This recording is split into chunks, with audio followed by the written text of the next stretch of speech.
Okay dear students, हम NCERT class 12 mathematics में है, प्रोबेबिलिटी चैप्टर कर रहे हैं। 13.2 एक्सरसाइज में 3 क्लासेस खत्म हो गया अभी तक। ओके, ये 4th क्लास है, जिस क्लास में हम करेंगे क्वेश्चन नंबर 10, 11, 12। ओके, चलो देखिए क्या दिया है question number 10। Events A and B are such that probability of A is equal to 1/2, probability of B is equal to 7/12। Okay, probability of not a और नॉट बी, इसको थोड़ा मतलब बदलना पड़ेगा हम। अच्छा, notation is equal to 1/4। State whether A and B are independent. Independent है क्या बोल के पूछ रहा है। ठीक है, चलो हम कोशिश करते हैं ये इंडिपेंडेंट है या नहीं है पता करने के लिए। ओके, पहले क्या दिया है मैं लिखता हूँ एक बार देखिए। Probability of A is equal to 1/2, probability of B is equal to 7/12, probability of not ये मतलब क्या होता है, ये कॉम्प्लीमेंट, आर मतलब यूनियन होता है, नॉट बी मतलब फिर बी कॉम्प्लीमेंट होता है, दैट इज इक्वल टू 1/4। इसको और क्या लिख सकता हूं मैंने, probability of A intersection B whole dash whole complement, ऐसा लिख सकता हूं ना मैंने। अलग अलग हो गए यूनियन रहेगा तो ओवरऑल में आपको इंटरसेक्शन आएगा। और इसको ऐसा लिख सकता हूं 1 minus probability of A intersection B, है ना। बिल्कुल, तो इससे आपको probability of A intersection B पता लगेगा। Probability of A intersection B, probability of A intersection B is equal to, ये इधर आया 1/4, उधर गया 1 minus 1/4, that is equal to 3/4। Okay, और probability of A into probability of B क्या है, 1/2 into 7/12, that is equal to 7/24. 7/24 is not equal to 3/4. Therefore, A and B are not independent. क्योंकि probability of A intersection B equal to probability of A into probability of B आना पड़ेगा।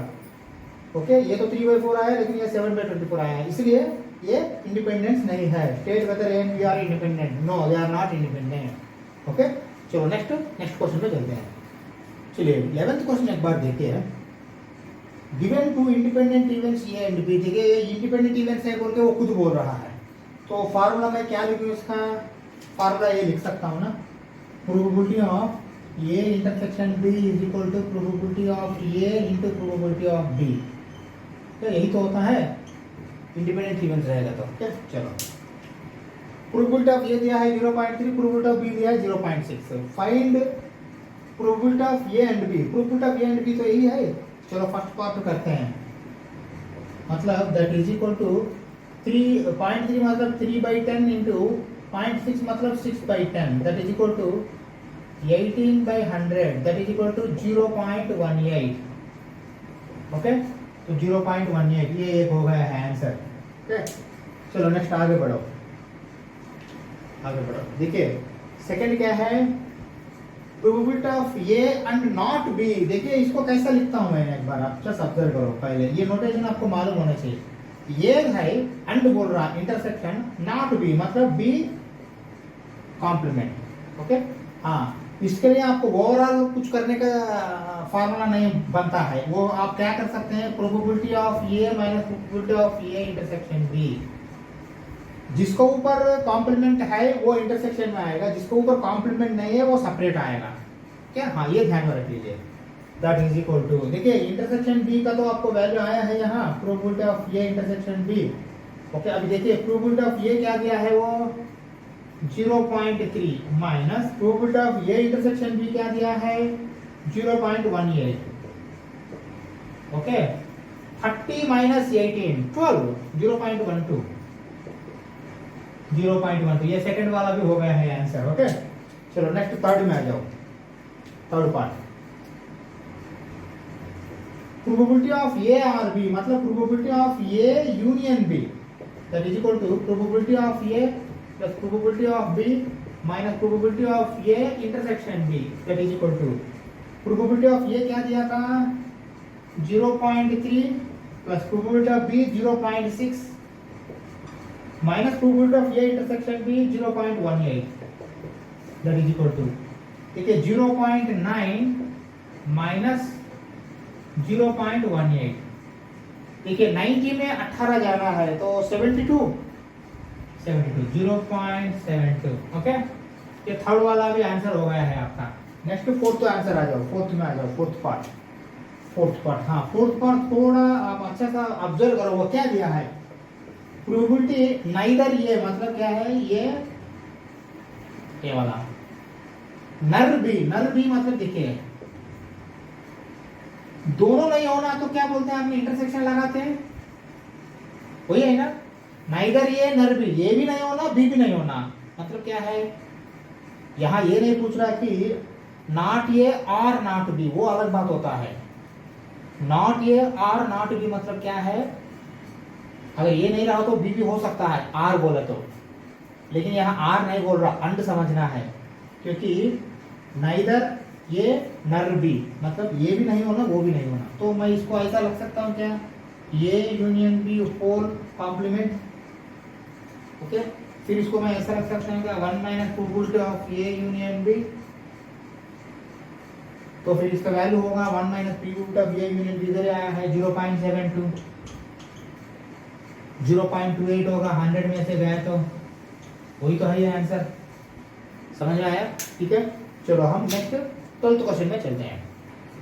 जो 12th question एक बार देखिए क्या दिया है, ये डाई इज ट्रांसफर्ड थ्राइस। देखिए ये बहुत डिफिकल्ट है, अगर 3 टाइम्स डाई पास किया तो प्रॉब्लम है उसको लिखना, 216 टाइम्स हो जाएगा वो। देखिए अगर कॉइन टास्क किया तो क्या हो जाएगा, 2 पावर 3 टाइम्स, तो 8 टाइम्स आप लिख सकते हो, वो कोई दिक्कत नहीं, कॉम्बिनेशन किया है तो वो वाला। लेकिन ऐसा नहीं है, ये डाई मतलब 6 पावर 3 216 टाइम्स आएगा ये, ठीक है, ये वाला। लेकिन इतना लिखना संभव है क्या, हाँ संभव नहीं है। चलो मैं कुछ करता हूँ यहाँ, देखो एक बार क्या कर रहा हूँ। सैम्पल स्पेस क्या होगा इसका, सैम्पल स्पेस में देखिए 1 1 1 से चालू होगा, 6 6 6 में एंड होगा, लेकिन ये टोटल कितना आएगा, 206 आएगा। n of s is equal to 216। ये ध्यान में रख लीजिए, सैम्पल स्पेस कितना है इसका, 216, 6 पावर 3 6 इंटू 6 36 इंटू 6 216 आएगा। ये सैम्पल स्पेस का कहानी। Find the probability of getting an odd number at least once. Okay, तो इवेंट देखिए मैं क्या लिख रहा हूं यहाँ, इवेंट ये is equal to getting odd number at least once, getting odd number at least once. देखिए सीधी सी बात है, पहले हम इसका ये ही नहीं लिख रहा हूं, मैंने क्या लिख रहा हूं एक बार देखिए। ऑड नंबर आने के लिए फर्स्ट 1 थ्रो में odd number probability for 1 task throw नहीं, task 1 task is equal to, सीधी सी बात है, क्या नंबर्स आता है 1 2 3 4 5 6, इसमें ऑड नंबर्स कितना है 1 2 3 है, और ये में नंबर कितना है 2 4 6, वो भी 3 है, मतलब 3/6 है प्रोबेबिलिटीज का, मतलब 1/2, समझा, 1/2। देखिए अगर ऑड नंबर प्रोबेबिलिटी 1/2 रहेगा तो इवन नंबर प्रोबेबिलिटी ये भी तो सेम है 1/2, क्योंकि वो 1/2 आएगा तो ये 1/2 आएगा। देखिए ये खाली वन टास्क के लिए, one task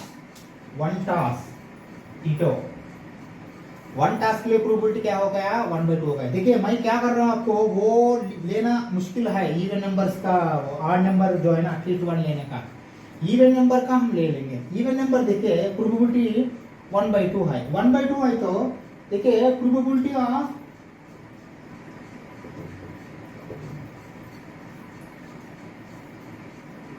even number for 3 tosses,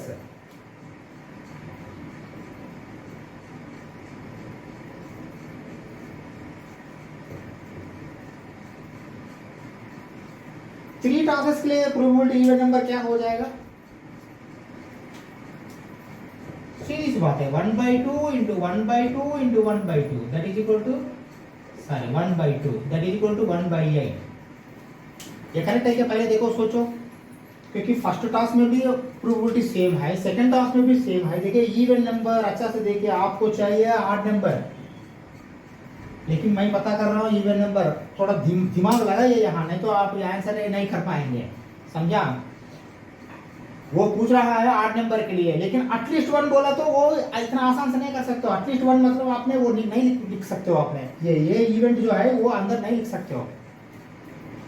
मैं इसको रिवर्स डायरेक्शन में जा रहा हूँ। मैं क्या कर रहा हूँ, 1 टास्क किया तो इवेंट नंबर का प्रोबेबिलिटी 1/2 आएगा। 3 टास्क किया तो 1/2 इंटू 1/2 इंटू 1/2 1/8 प्रोबेबिलिटी आएगा। अभी देखिए मैं क्या लिख रहा हूँ, ये तो probability of even number for 3 task. तो 1/8 जाने के बाद आपको बाकी का क्या बचा है?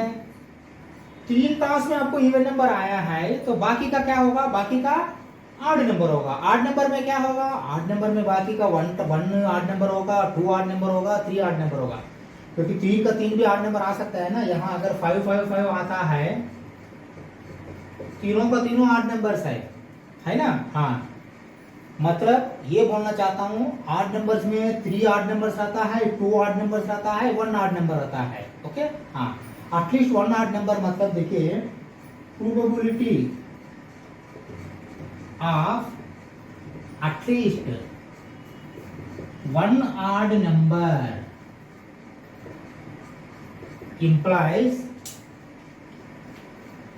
1 minus 1/8 that is equal to 7/8। यही आंसर है इसका, समझा? वही आंसर है। ओके, चलो हम ऐसा करते हैं, जिस क्लास बंद करके नेक्स्ट क्लास में मिलेंगे। Thank you very much.